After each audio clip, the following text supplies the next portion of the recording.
Hi guys, in today's tutorial I will show you how to recreate the trending transition that's usually made with the Sapphire plugin Distort Chroma, but without using any plugins, only built-in effects. It's super easy to do, and let's get started. First, create a new adjustment layer above your two clips and move to the exact middle point where the two clips meet. From that point, go 30 frames backward by holding Shift and pressing page up 3 times, then cut the beginning of the adjustment layer there. Go back to the middle again, and this time move 30 frames forward by holding Shift and pressing page down 3 times. Now you should have a 60-frame adjustment layer centered on the cut. Move your playhead to the middle of the adjustment layer and apply camera lens blur. Set the blur radius to 15 and click the stopwatch next to blur radius to create a keyframe. Next, apply turbulent displace. Click the stopwatch next to amount to add a keyframe and set the amount to 120. Change the size to 200.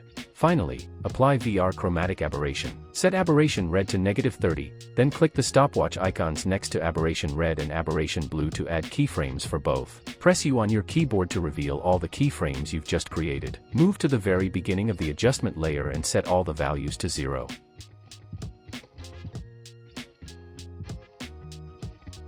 Then copy those 0-value keyframes and paste them at the very end of the layer so the transition animates in and out smoothly. Now select all the keyframes and press F9 to easy ease them. Open the graph editor, right-click inside it, choose Edit Speed Graph, and create a smooth curve so the transition starts slow, speeds up in the middle, and slows down again at the end.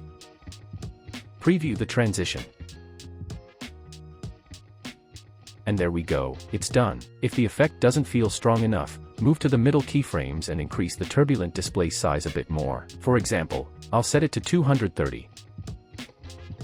Now it looks much better and more impactful. To make the effect feel complete, I'll add a shake effect from the AM Film Shakes pack. You can get the pack from the link in the description below, and you can also check out my shake tutorials on the channel. Let's quickly preview the final result, and we're done. Hope you found this video helpful. Thanks for watching, and if you enjoyed it, please give it a like.